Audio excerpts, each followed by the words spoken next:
वेतन दो, वेतन दो, वेतन दो, वेतन दो।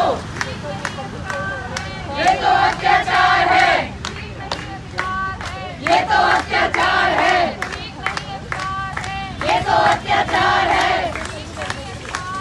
ये तो अत्याचार है, ये तो अत्याचार है।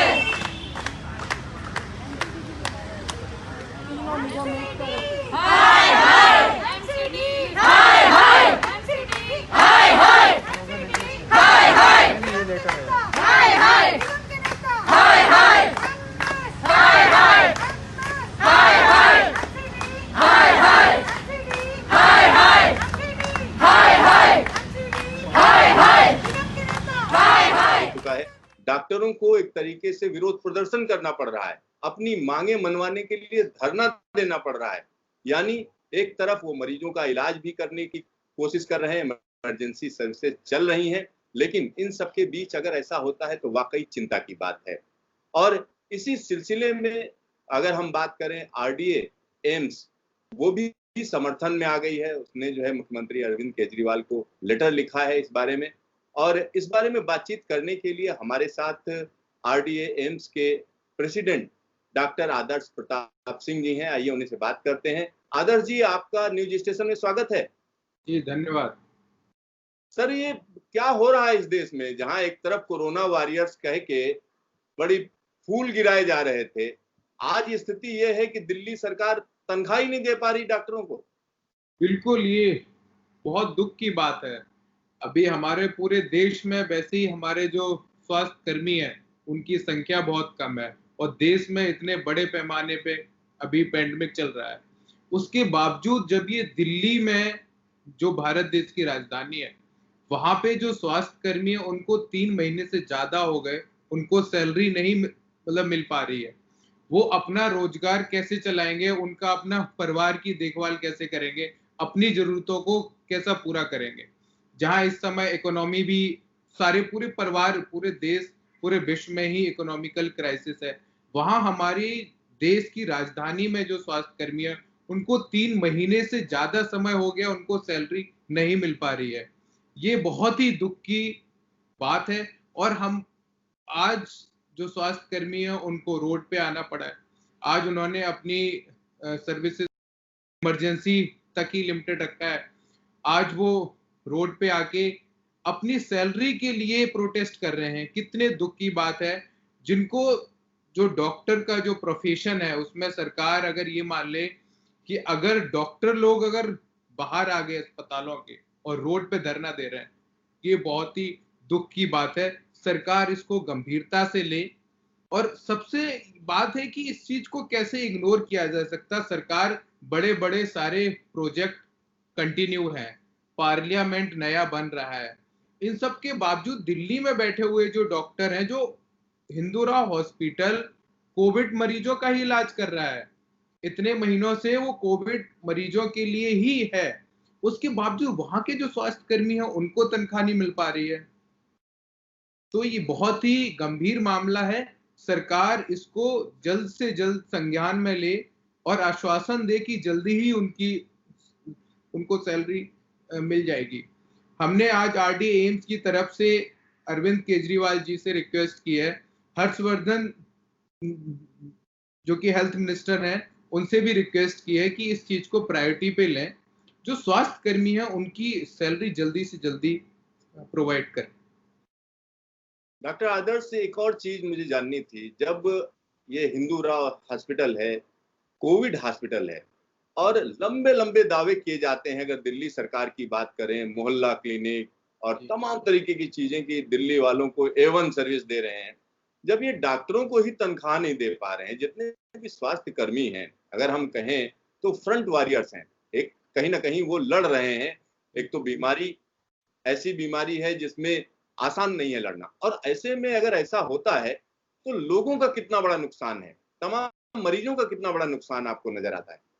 देखो, अगर मरीजों की बात करें तो दिल्ली की, अगर हम स्वास्थ्य व्यवस्था देखें और बाकी स्टेट्स में देखें तो दिल्ली काफी अच्छा ही परफॉर्म कर रहा है। अस्पतालों की बात करें हम, क्योंकि दिल्ली बाहर के स्टेट के भी मरीज दिल्ली में ही आते हैं और उनका उपचार होता है, वो उनकी संख्या बहुत ज्यादा मात्रा में है।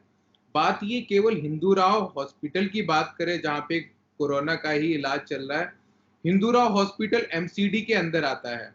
और एमसीडी आजकल अभी जो भारतीय जनता पार्टी है वो है उसमें।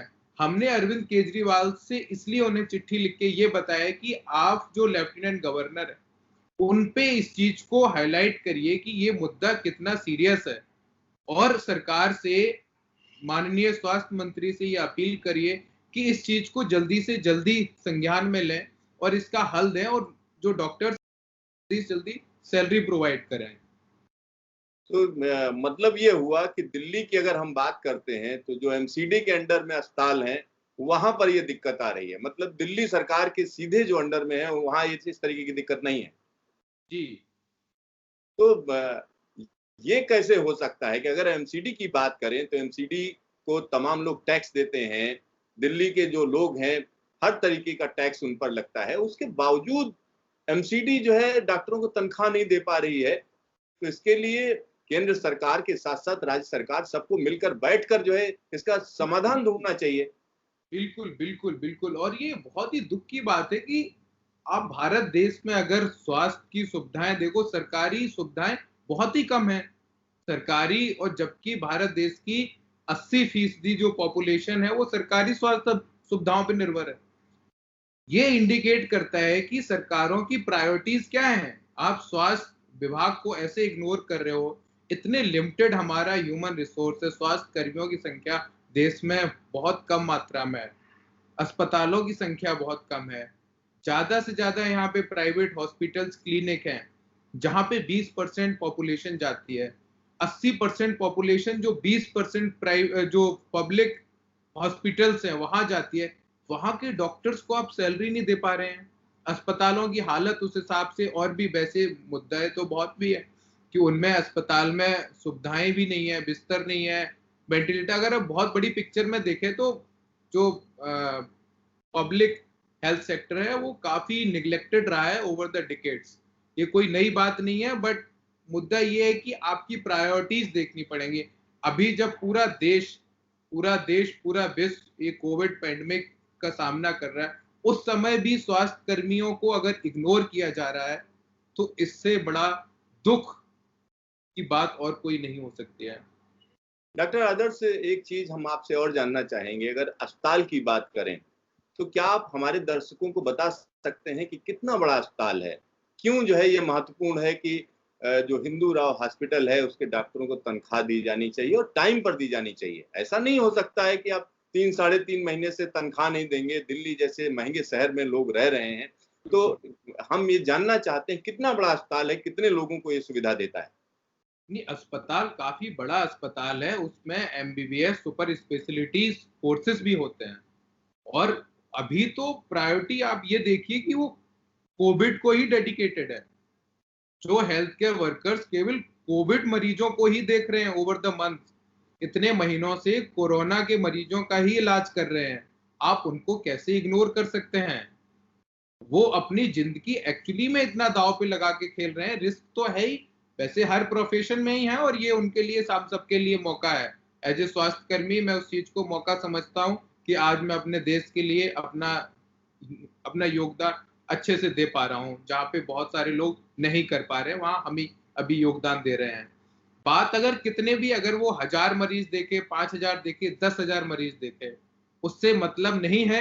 मतलब इस बात से है कि वो अपनी जिंदगी का दाव लगा के वर्तमान में जो कोविड-19 पैंडेमिक में जो संपूर्ण विश्व अभी चैलेंजेस फेस कर रहा है, उसके बावजूद वो अपनी सेवाएं दे रहे हैं अस्पतालों में।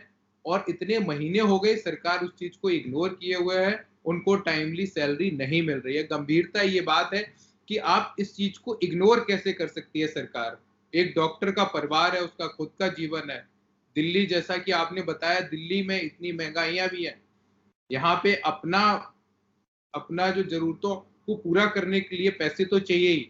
दिल्ली में विभिन्न राज्यों के डॉक्टर्स आते हैं, यहाँ पे अपनी पढ़ाई करते हैं, यहाँ पे नौकरी करते हैं, उनका गुजारा कैसे चलेगा। ये बहुत ही गंभीर मामला है, और इस प्रकार से सरकार का जो इस चीज को इग्नोर कर रही है, ये बहुत ही संगीन है। डॉक्टर आदर्श, न्यूज स्टेशन से बातचीत के लिए आपका धन्यवाद। तो यहाँ पर आप समझ सकते हैं कि राजधानी दिल्ली यानी पूरे देश की जो राजधानी है, जहाँ पर ये माना जाता है कि स्वास्थ्य सुविधाएं अच्छी होंगी, और एक अस्पताल है जो एमसीडी के अंडर में आता है, और वहां पर 3.5 महीने से डॉक्टर और तमाम जो स्वास्थ्य कर्मी हैं उनको तनख्वाह ही नहीं मिली है, और तनख्वाह के लिए वो एक तरीके से आंदोलनरत हैं। सिर्फ इमरजेंसी सर्विसेज चल रही हैं और जो एमसीडी है उसकी कान पर जूं भी नहीं रेंग रही है। तो ये वाकई दुखद है और इस पर तुरंत ध्यान दिया जाना चाहिए। तो देखते रहिए न्यूज स्टेशन, फिर मिलेंगे दोबारा। वेतन दो, वेतन दो, वेतन दो, वेतन दो, वेतन दो, ये तो अत्याचार है।